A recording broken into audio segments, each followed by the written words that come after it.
Here with Furman quarterback Tyler Huff, man. First season last season for the Paladins, man. Had a big year, led them to, one of the best seasons in the country. What was your biggest learning experience year one here at Furman?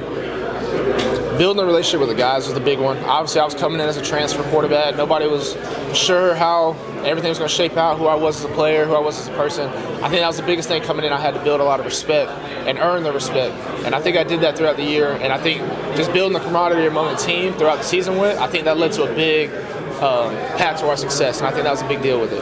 What's been the biggest difference from Furman compared to Presbyterian, where you spent a few seasons? Obviously, the players.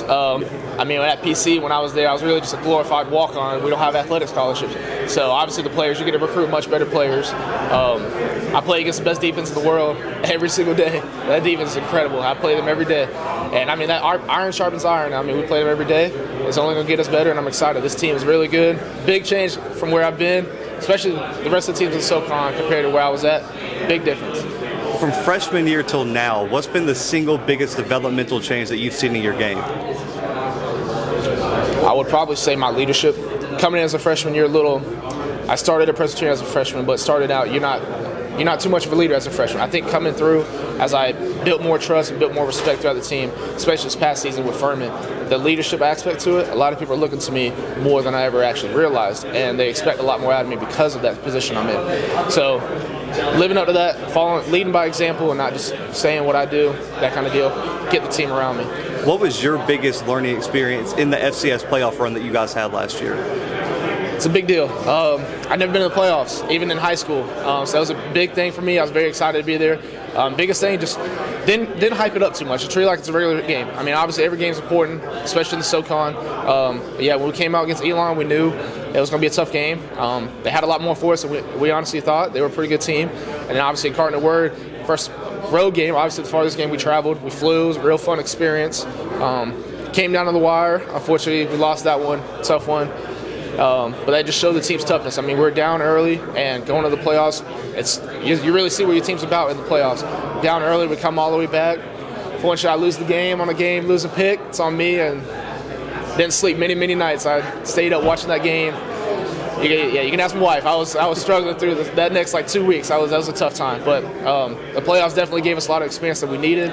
I think we'll be prepared for this season. You guys come in with a lot of expectations. I think you guys had 30 first-place votes in the preseason conference bowl, a top 5 FCS team going into the preseason. What's been the, vibe in the locker room for the leaders on how to keep you guys focused and achieve all these high expectations? So what Coach Hendricks does a lot, and what we've said a lot, is the rat poison. Can't let that get to us. Just because the media says we're going to win this game or X amount of games, win the conference, doesn't mean they're out there playing for us and they're going to get that win for us. We got to go out and do our thing. That is the thing where I wish honestly we didn't get all the preseason hype. I wish we just fly under the radar just like we did last season. I don't know what it was when I got there, probably about middle of the pack. SoCon was probably the projection last year. We ended up having a really good year. That's the goal. Obviously, every single year is to go win the conference. I think whenever you pick to win the conference, that puts a big target on your back. Obviously, we're willing to accept any challenge out here, but flying under the radar just gives us a little bit more advantage, I think. Talk a little bit about just the mentality of overcoming that injury mid-season. Of course, you had to miss one big game last season. Yeah. What was that like just mentally for you off the field, knowing that you should have been out there, but you've had to miss 1 week last year? It was a tough experience. I've been injured. I tore my ACL the season before last. So I've been injured, but ones like that, I've never actually, knock on wood, I've never actually been out for a game just for a minor injury. It's always been something major.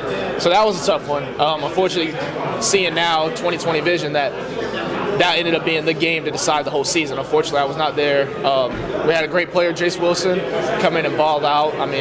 Did amazing. I think set the record for some passing yards or completions, whatever it was. It was no lack on the offense. It was just one of those games where I wish I was out there just for the way we were heading in that projection. I think, obviously, with me out there, I say we win that game and we win the conference. But learning experience, and we're gonna prove that this year. When you look at your game, and final question, is there an NFL current or former NFL player that you feel like your game models the most? A lot of people are surprised with this, but my favorite quarterback of all time is Baker Mayfield. That's why I wear number 6. A lot of people, I know in the NFL, he's not really a big name. He gets trashed a lot, but that's my guy. I try to model my game, his swagger, how he plays, his leadership. I mean, talks trash. I like to talk trash. He can run a little bit, throw the ball. He's a gritty guy. I mean, if anybody, that's somebody I want to meet for sure. Baker Mayfield, that's my guy, and that's what I try to model my game after as well. Man, I appreciate you giving me some of your time, man. Congrats on a big first season. Looking forward to seeing you this year. Yes, sir. Awesome.